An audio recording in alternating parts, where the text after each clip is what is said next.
And just today, Trump told NBC News' Kristen Welker that he has no desire to repair his relationship with Musk. Don't file your taxes. That's how we get them. Americans, go 2 years without filing your taxes. It's a sad end to what once looked like a bromance for the ages. But I'm Go 2 years without filing your taxes, Americans. We can hurt them worse than you think. Who has you don't file your taxes, they don't get paid. So, McKenna, thanks so much for joining us. I'm going to go 2 years as long as I can without filing my taxes. They're not getting my tax money. Did you expect the fallout to be this bad, to happen this quickly, or this late?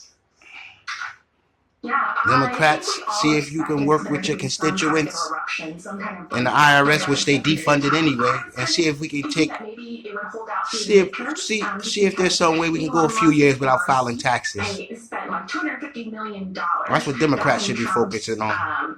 Bid for the White House and helping him secure the election. Something that he did discuss in the Post, discussing why he was so disenfranchised with the Trump administration this week. And so, yeah, no, I mean, it wasn't a surprise that it happened. I think it happened a lot sooner than folks expected. And over something like this big, beautiful bill and the person who Trump had originally... He got the big, beautiful bill. Our pushback is don't file your taxes for the next few years. That was recently pulled out as well. So there's a bit of a few things that happened this week that kind of got to this point, to this breakup. But I do think it happened pretty early, as compared to what I was expecting.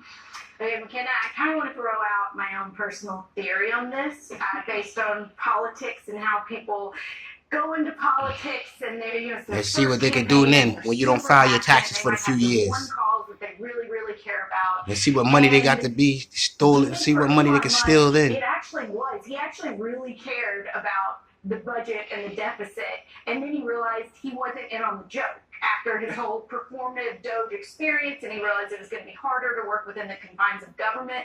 But do you think it's, on some level, this is not even as much of a business story as it is just a political love story gone bad? Yeah, I feel as if it is more of a political love story. Shouldn't have been there in the first place. Elon Musk was getting a lot out of Push back, Americans. Do not file your taxes as long as you can. Let's defund these people, man. They can't do nothing without your money. Remember that. It's your money. Which resulted in a lot of glitches and folks being unable to access their benefits online. And then also don't file your taxes, America. You got 2 years before you get penalized for not filing your taxes. Of these actions and these cuts. But even just this week, me and my colleagues have been reporting everything that's been happening, and now they're trying to recruit more tech talent this week because of all the cuts that they've already made.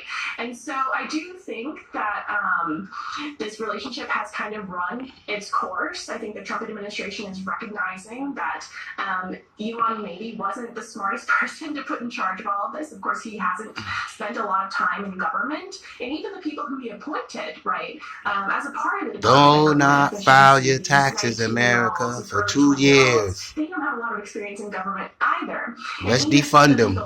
Like there was one of these Doge folks who's now been going around and speaking with the press, and he said that there really wasn't as many inefficiencies as he expected there to be. And so I think that, yes, the relationship ran its course. You have a lot of folks now who were inexperienced, who are still in government, right? These folks, as early as this week, a lot of the original Doge kids. Yeah, let's defund them. Let's defund them. You don't like what the administration is doing? You push back, don't file your taxes for at least 2 years. You won't be penalized. Check with your tax preparer just to be sure, but I'm almost certain you will not be penalized. So let's talk about where this goes from here, because the implications for both are pretty severe. On one hand, Musk has billions of dollars of contracts with the federal government, and the logical conclusion, and as people on this show have said, like Michael Cohen, is Donald Trump will probably come after his money in some way, shape, or form, whether it means... Yeah, he's supposed to be running the country, but he's running behind this dude. Something more severe than that. Defund them, man. Do not file your taxes, please. Sense of somebody like Elon Musk from the world of MAGA